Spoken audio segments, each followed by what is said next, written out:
À la une de ce journal, le ministre des Affaires islamiques et de l'enseignement originel supervise le lancement du concours du Saint-Coran pour l'année 2022.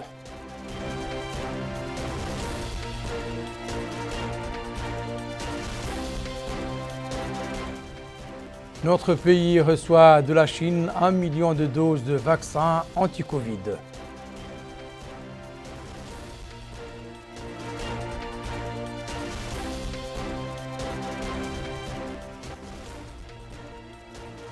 Le ministre de l'Hydraulique et de l'Assainissement visite des directions de son département et assure que la devise de cette étape est la rigueur dans le travail et la transparence dans la gestion.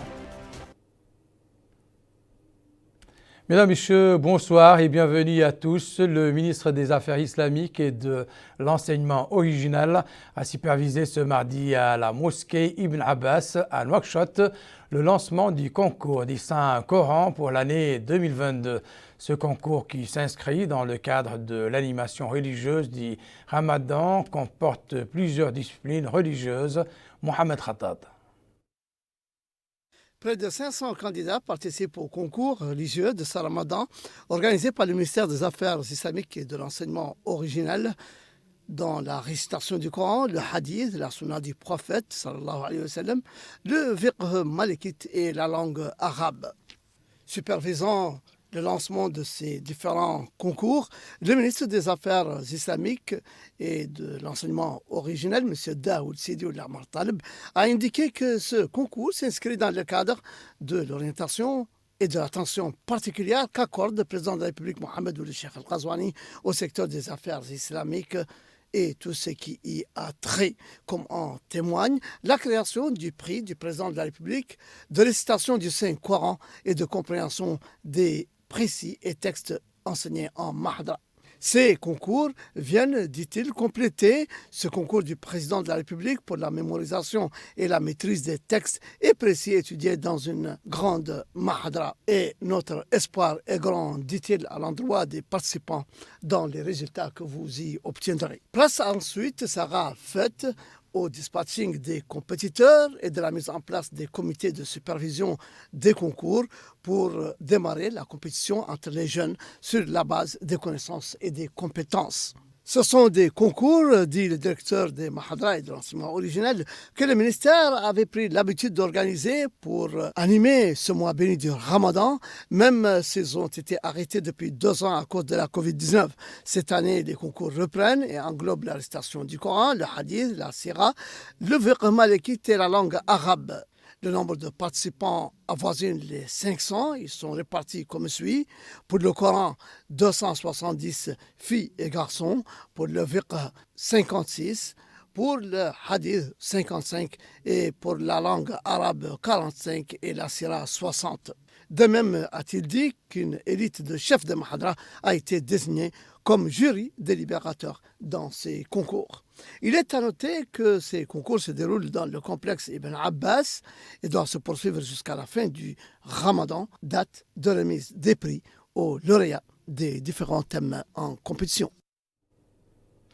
Le ministre a par ailleurs supervisé la remise de 700 paniers alimentaires, dont de la fondation koweïtienne Aide Directe aux imams de mosquées et cheikhs des Mahadra à l'occasion du mois béni de Ramadan. Abdul Adamaba. La mosquée Ibn Abbas a abrité ces cérémonies de remise de kits alimentaires destinés à 400 imams et cheikhs des Mahadra. Ce don de la fondation koweïtienne Direct Aid est décerné aux imams et cheikhs dans le cadre du mois béni du Ramadan, en collaboration avec le ministère des Affaires islamiques et de l'enseignement originel. Daoud Sidi Ould-Amar Taleb a salué cet acte généreux de cette fondation koweïtienne en faveur des imams et cheikhs des Mahadra. Il a aussi souligné que cette ONG intervient dans différents domaines, en collaboration avec le ministère des Affaires islamiques et de l'enseignement originel. Il a aussi déclaré que Direct Aid a aussi eu à offrir 7000 kits alimentaires à des ménages démunis. Pour sa part, le directeur de l'ONG Direct Aid, Salah Juma, il a fait part de sa satisfaction de venir en aide aux imams et cheikhs des Mahadra, soulignant en outre la solidité des liens entre les deux peuples. Il a enfin rappelé les différentes interventions qu'ils ont eu à effectuer en Mauritanie. Je vous le disais dans les titres, notre pays a reçu aujourd'hui de la Chine un 5e lot de vaccins anti-Covid. Ce don composé d'1 million de doses a été remis au ministre de la Santé par l'ambassadeur de Chine à Nouakchott, Amina Mtrlil. C'est le 5e lot du vaccin Sinopharm reçu par notre pays de la part de la République populaire de Chine. 1 million de nouvelles doses porte le nombre total du stock à 2,5 millions de doses de Sinopharm. Réceptionnant le nouveau lot à l'aéroport international de Nouakchott au Moutonsi, le ministre de la Santé, M. Mokhtar Ould-Dahi, a précisé que les doses reçues du vaccin renforcent et réaffirment les liens d'amitié et de coopération existants entre la République populaire de Chine et notre pays. Une coopération qui couvre tous les domaines, particulièrement celui de la santé et de la lutte contre la pandémie Covid-19. Le ministre a tenu à souligner l'appui de la Chine à notre pays, constaté dès les premiers jours de la pandémie. Il a tenu ainsi à exprimer ses remerciements à l'ambassadeur chinois dans notre pays et à travers lui à la République chinoise, à son peuple et à ses dirigeants. Pour sa part, l'ambassadeur chinois dans notre pays, Li Baijin, a affirmé la force des liens d'amitié existants entre notre pays et le sien, ainsi que les relations de coopération durables. Deux pays qui, selon l'ambassadeur, ont renforcé leurs liens amicaux et se sont engagés à l'appui réciproque dans toutes les circonstances. Il a affirmé que la Chine poursuivra son aide et appui à travers la mise à disposition de vaccins, des respirateurs, de l'unité de production d'oxygène ainsi que d'autres équipements médicaux. Le nouveau lot s'ajoute au stock national portant le nombre total des doses disponibles à près de 3 millions de doses du vaccin Sinopharm, ce qui permettra d'entamer la nouvelle campagne de vaccination prévue le 5 mai prochain. Le ministre de l'Hydraulique et de l'Assainissement a visité aujourd'hui des directions centrales relevant de son département à l'effet de s'enquérir de leur fonctionnement et des problèmes qui leur sont posés. Sidi Mohamed Ould Taleb Amar a indiqué que la devise de cette étape est la rigueur dans le travail et la transparence dans la gestion. Abdullah Damaba. La Société nationale des forages et puits a constitué la première étape de ce déplacement du ministre de l'Hydraulique et de l'Assainissement sur place. Il a tenu une réunion au cours de laquelle il a eu à s'informer du rôle de cette entreprise dans le cadre de la disponibilité du liquide précieux, ce en milieu rural et urbain. Ensuite, c'est au sein de la direction du contrôle de la qualité de l'eau que s'est rendu le ministre de l'Hydraulique et de l'Assainissement. Il a aussi suivi des explications se rapportant aux procédés utilisés pour s'assurer de la qualité de l'eau. Ensuite, Sidi Mohamed Ould Taleb Amar a visité le Centre national des ressources en eau. Il s'est rendu dans les différents compartiments de ce centre et a pu s'informer du rôle joué par cette structure dans le cadre de la disponibilité du liquide précieux. Enfin, l'Office national d'assainissement ONAS a constitué l'ultime étape de ce déplacement du ministre de l'Hydraulique et de l'Assainissement. Il s'est inquiété du travail abattu par cette structure afin d'atténuer les impacts des eaux de pluie. Le directeur de l'Office national d'assainissement a présenté un exposé au ministre de l'Hydraulique et de l'Assainissement. Il a ainsi rappelé le matériel dont dispose cet office, aussi bien disponible à Nouakchott qu'à l'intérieur du pays, particulièrement les citernes et pompes dans le cadre de la lutte contre les eaux stagnantes. Enfin, Sidi Mohamed Taleb Amar a affirmé que les problèmes qui ont été soulevés vont être résolus afin d'accroître l'efficacité et l'efficience. Il a fait part de la nécessité de rapprocher l'administration des citoyens, en particulier dans le secteur des services, conformément aux directives du président de la République. Il a, durant cette visite, donné des consignes quant au respect des requêtes formulées par les citoyens afin qu'ils trouvent une oreille attentive au sein de l'administration. L'actualité à l'intérieur du pays, nous la débutons par la capitale du Gorgol, dans laquelle le Wali a visité ce matin des directions régionales. La délégation régionale de l'élevage a constitué la première étape de cette tournée d'information marquée par une réunion avec son personnel portant sur la situation générale de la délégation et les mesures devant être prises pour améliorer son rendement. Le Wali s'est ensuite rendu dans l'unité du projet de développement des filières exécuté dans le cadre d'un partenariat entre notre pays et des partenaires internationaux pour un montant de plus de 5 millions de dollars. Son collègue de Dakhlet Nouadhibou a tenu une réunion avec les gérants des boutiques d'approvisionnement et points de distribution du poisson, réunion centrée sur les voies et moyens permettant une meilleure gestion de ces boutiques et garantissant aux citoyens l'accès en toute transparence et fluidité aux produits écoulés.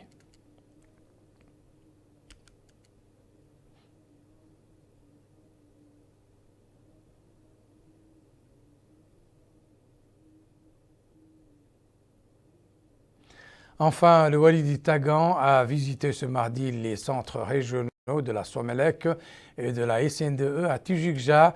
La visite a permis au Wali de s'enquérir des conditions de travail dans les deux structures et les difficultés qui entravent leur bon fonctionnement. À l'issue de la visite, le Wali a déclaré avoir insisté auprès des responsables des deux sociétés sur la nécessité d'être attentif à la situation des citoyens en cas de rupture du service, particulièrement pendant les jours fériés. Nous l'écoutons.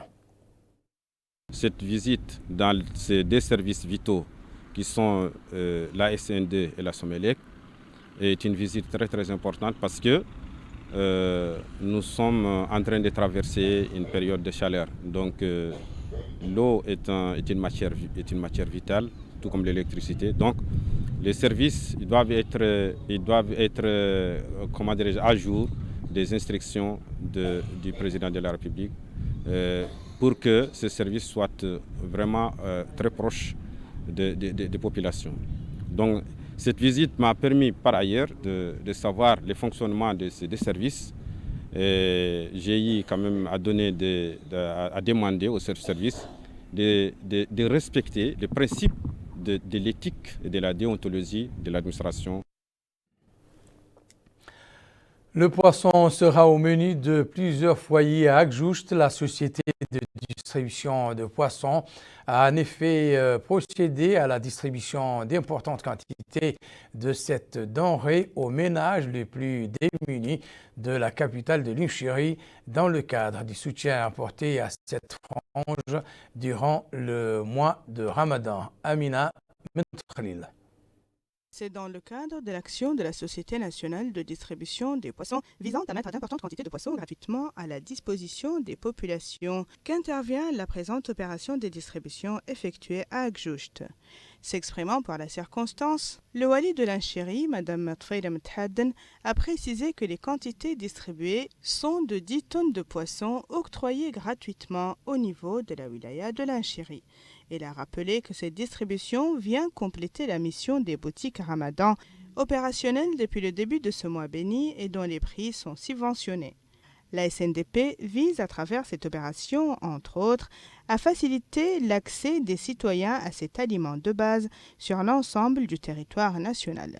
Le superviseur du centre de vente de poissons, Ali Ibrahim, a expliqué que l'opération se base sur 3 volets. D'abord, la distribution gratuite de poissons, dont les 10 tonnes dont bénéficient actuellement les habitants de la wilaya de l'Unchérie. Ensuite, la mise à disposition de 400 kg de poissons pour l'opération rupture du jeûne. Puis, la poursuite de l'opération poisson du peuple, vendue à des prix symboliques. Il importe de signaler que la distribution gratuite de ces 10 tonnes de poissons s'inscrit dans le cadre d'appui des pouvoirs publics aux populations vulnérables lors de ce mois béni de Ramadan. Azouerat, des maîtres de Mahadra et des personnes handicapées ont bénéficié de sommes d'argent octroyées par la Fondation caritative de la SNIM dans le cadre de son programme social durant le mois de Ramadan. Mohamed Khatat. Ce sont des aides financières accordées par la Fondation de l'Asnim aux imams de mosquées, aux muezzins et aux chefs de Mahadra dans la commune de Fderk pour faire face aux impératifs du mois béni du Ramadan. Selon le Hakem de Fderk, M. Cheikh Saadbou et le Cheikh Al-Hadrami, cette première tranche des aides qui nous a été remise, dit-il, est accordée aux imams, aux mosquées, aux Mahadra, ainsi que des personnes vivant avec handicap. Une aide suivra avant la fin du Ramadan au profit des couches les plus vulnérables et des coopératives féminines. Il est vrai qu'une seconde distribution de ces aides a été exclusivement accordée à un groupe de 80 personnes vivant avec handicap, comme l'a précisé M. Sidi Mohamed El Mrabat, président du secteur développement du tourisme au sein de la Fondation de la SNIM, qui a souligné que les aides viennent en réponse à l'appel des pouvoirs publics et de la société SNIM pour atténuer les souffrances des populations vivant avec handicap, mais également pour soutenir les mosquées et les mahadras. Même son de cloche chez la directrice régionale de l'action sociale, Outir Zemour, Mme Fatimatoun Mohamed Lemine, qui a remercié la Fondation SNIM pour ses appuis aux personnes handicapées, rappelant que la semaine dernière, 18 personnes vivant avec handicap à Touagil avaient profité de ces aides. Aujourd'hui, 80 à Vderk, 57 à Birmograin et 324 à Zouerat. Pour sa part, le maire de Vderk a, au nom des bénéficiaires, remercié la fondation de la SNIM, autant pour ses aides que pour ses réalisations dans la commune, et également la SNIM pour son soutien, dit-il, annuel en réponse à la demande de la commune. Il est à noter que le choix des bénéficiaires de ces aides se fait en concertation avec les autorités locales et les élus. Le rappel à présent des principaux titres de cette édition. Le ministre des Affaires islamiques et de l'enseignement original supervise le lancement du concours du Saint-Coran pour l'année 2022.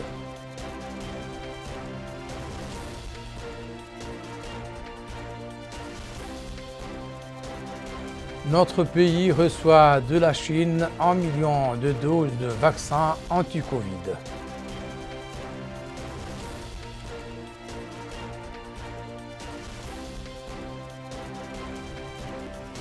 Le ministre de l'Hydraulique et de l'Assainissement visite des directions de son département.